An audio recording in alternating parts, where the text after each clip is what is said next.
Yang jelas saya sendiri sebagai pembina FSTP melarang keras. FSTP dimanapun selalu mudah membuat proposal ke instansi pemerintah, ke Depak, ke Dinsos, kemana-mana atau BUMN untuk minta duit. Takutnya kita dituduh bisnis. Ini yang saya tidak inginkan, ya.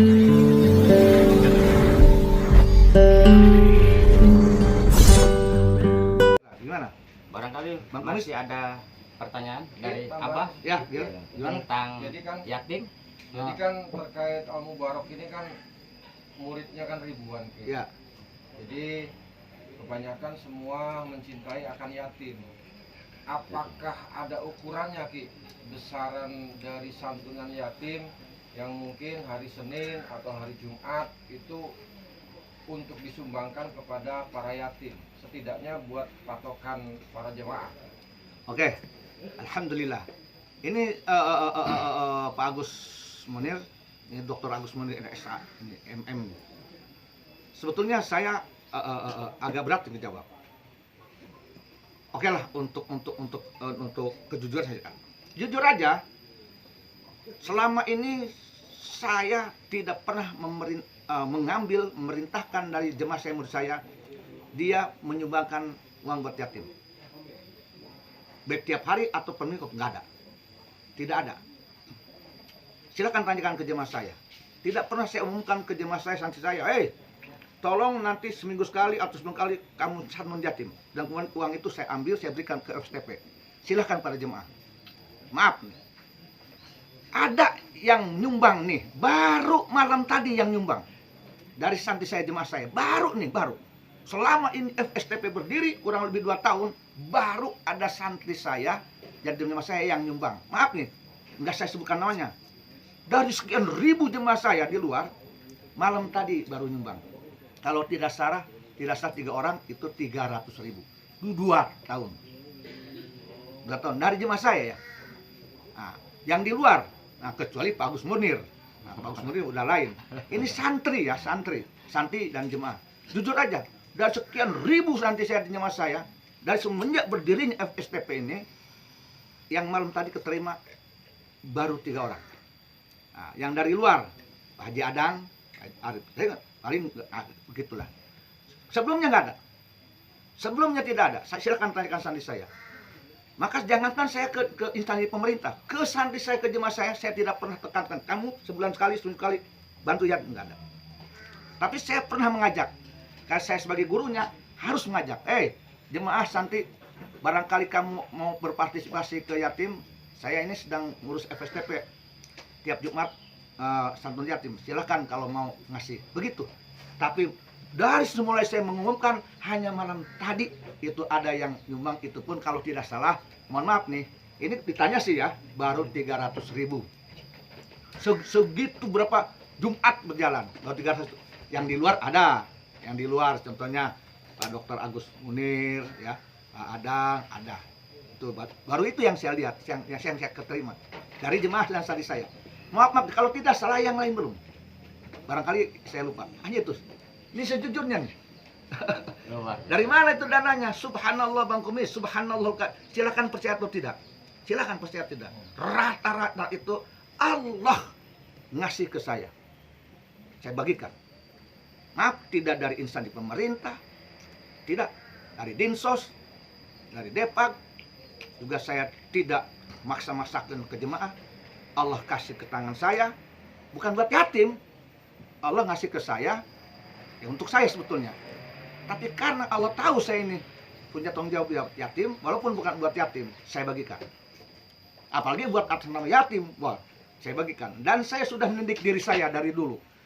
Biasanya saya ini kalau diamanati oleh orang, umpamanya nih ada siapa yang datang sini, dia nadat ingin sumbang yatim nih Bang Komis. Bah, saya ini pengen nyumbang yatim. Ya, saya mau nyumbang yatim, bah, boleh kesini, boleh. Dikasih, bah ada 5 juta. Tanyakan ke istri saya, tahu tahadusan bini matilah nih. Tahadusan bini matilah, saya harus luruskan nih. Kalau saya dikasih orang 5 juta, dia ingin dikasihkan ke yatim, maaf, justru saya lebihkan, sumbangkan. Kalau dia 5 juta, saya tambah 5.000 atau 1 juta. Bukan dikurangi malah. Kenapa sebabnya? Begini Bang Kumis. Mereka yang nitipkan uang ke saya 5 juta, saya bagikan ke yatim, dapat pahala dong. Nah saya uang saya ke yatimnya mana? Dia aja yang dapat pahala, masa saya enggak? Makanya saya tambahkan. Subhanallah. Insya Allah kalau tidak salah begitu, kurang lebih seperti itu. Wallahu a'lam bishawab. Nah, nampaknya pembahasan yatim piatu ini tidak selesai dengan waktu, jam, Iya. hari, tahun, atau Iya. abad, karena tentang yatim piatu ini sudah jelas Iya, dalam hadis dan Al-Quran pun ada. iya. Barangkali masih ada pertanyaan-pertanyaan dari jamaah yang ada di sini. Ada yang bertanya Cukup? lagi? Nah, Tapi kan nanti Bangku bisa boleh tambahkan ya. Tapi insya Allah untuk Muharram ini, nah saya buka. Ini alhamdulillah tergerak nih. Banyak ada yang ngebantu kita untuk Muharram ini. Ya ini harus saya sebutkan nih. Yang pertama itu insya Allah Bapak Kapolda kita, ya Irjen Pol Dr. Profesor Dr. Rudi Haryanto MBA. Itu bantu nih untuk ini nih sekarang. Kemudian Bapak Kapolres Cilegon, Bapak AKBP Eko Cahyanto, itu sumbang. Bapak Kapolres Tangerang, Bapak Kombes Romdon, itu bantu. Kemudian Dirut KS, Bapak Silmi Karim, itu bantu. Apalagi nih Dokter Munir, udah jelas itunya. Itu ada. Saya kira itu ada nih untuk ini nih. ya, untuk Ini untuk tahun ini betul ada sumbangannya. Nah, itu saya terima ya. Mungkin mereka ingat ini Muharram dan mereka pun ingin mempunyai kemuliaan di sisi Allah Ta'ala. Nah ini saya kasih tahu nih, saya terima itu. Sudah saya bagi-bagikan. Ya. Nah, pemirsa, ada sedikit yang jadi catatan Bang Kumis apa yang disampaikan oleh Abah tadi, tentang di satu sisi Abah menyerukan untuk semua umat ini agar sayang, agar perhatian terhadap yatim. Tapi Abah sendiri tidak pernah mendoktrin jamaah dan santrinya untuk berpartisipasi. Iya. Ini sangat unik dan menarik. Kata Ya. Abah tadi ada 3 orang santri selama 3 tahun, 2 tahun, 2 tahun berdiri, baru 3. Iya. Ini kalau Bang Kumis amati bahwa santri-santri yang lainnya pun ini, Iya. karena ada istilah Bah, Iya, iya. di saat kita 2 tangan memberi, tangan kiri, tangan kanan mungkin Tidak tidak tahu. perlu melihat. Itu ada prinsip itu mungkin santri-santri Abah yang Betul, lainnya. mungkin seperti itu, insya Allah, insya Allah. Saya yakin seperti itu. Mungkin Insyaallah. mereka berpegang tadi itu. Karena Ya. kalau kita berbuat baik, ya, Betul, betul. tidak mesti dong. Kalau tangan kanan yang memberi, tangan kiri tidak boleh Tidak tahu. tahu, Itu Pak. berarti. Mungkin seperti itu, insya Allah. Seperti insya Allah. Iya. Dan yang sangat menarik lagi, Bah ya, dimana ini banyak netizen Bang Kumis di saat Bang Kumis menayangkan tayangan-tayangan yatim piatu atau apapun bentuknya sosial, Iya. ya. Ini banyak netizen yang bertanya-tanya, Bang, apakah sebuah kebaikan harus dipublikasikan? Karena kan akan menimbulkan ria, pengen ditonton. Oke. Terus mana yang istilah tangan kanan memberi, tangan kiri tidak mengetahui? Abah bisa menjelaskan, Pak? Begini Bang Kumis. Betul, saya setuju. Agama Islam, Allah dan Rasul Muhammad SAW dan ulama melarang keras kita ria. Sangat setuju. Ya. Dan agama Islam pun memberikan rukhsah dan dispensasi. Tidak semua yang dipublikasikan itu kita dengan serta merta menjustifikasi itu ria. Tidak juga. Masalah ria urusan hati. Tidak ada orang yang bisa tahu hati manusia. Rasulullah Muhammad SAW dulu pernah ditanya oleh satu sahabat, ya Rasulullah, si fulan itu bagaimana? Dia sholat, dia puasa, tetapi tingkah lakunya begini-begini. Bagaimana hatinya Rasul? Apa kata Rasulullah? Si fulan, aku diutus bukan untuk merobek isi perut manusia. Artinya urusan hati, urusan dia dengan Allah. Kita hanya dohir. Dan tidak setiap yang dohir, yang publikasi, itu dihukum ria, salah juga kita. Karena kita tidak tahu hati manusia. Contoh, di dalam agama Islam ada 2 jenis bentuk ibadah. Ada tersembunyi, silakan untuk orang yang sedang melatih supaya menjadi orang yang ikhlas. Dia bersembunyi. Contohnya, santun yatim. Boleh juga dia terang-terangan. ketika dia punya itikad memberi contoh pada orang lain agar mencontoh dirinya. Luar biasa. Termasuk dalam sholat. Dalam sholat ada yang sholat dohir, contoh sholat Jumat. Nggak ada sholat Jumat sendiri. Ada sholat selain Jumat bisa sendiri. Mengapa? Berarti kan ada sholat yang didohirkan yang bisa dilihat oleh siapapun. Apakah itu yang sholat Jumat itu dihukumi ria oleh kita? Tidak juga. Makanya dalam agama Islam, kenapa diadakan sholat Jumat, Bang Kumis, didohirkan agar kita yang sholat Jumat mampu berikan contoh kepada yang belum mau sholat Jumat. Loh, ini sholat Jumat lah, niatnya untuk memberikan contoh. Boleh didohirkan untuk memberikan contoh.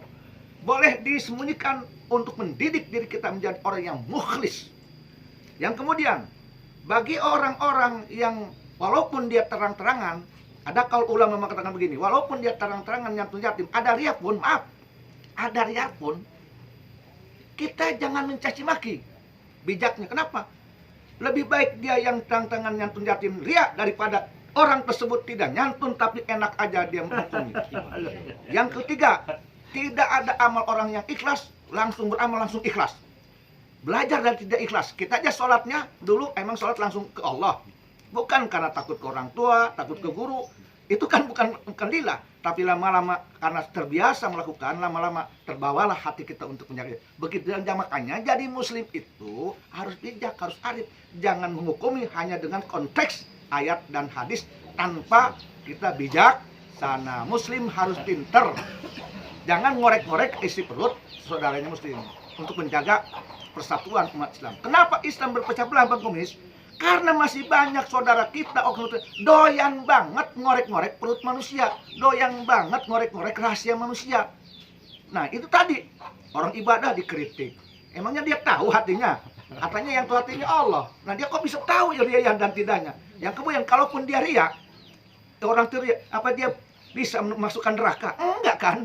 Kan dia masuk neraka dan tidak Allah. Makanya ketika engkau melihat saudaramu curiga dia ria, muslim yang baik jangan justru mencaci maki, jangan justru dengan olok-olokannya berhenti ibadah lagi, dosa lagi orang. Apa sikap kita terhadap yang kita curiga ria? Apa kata Rasul, konsep Rasul dalam akhlak?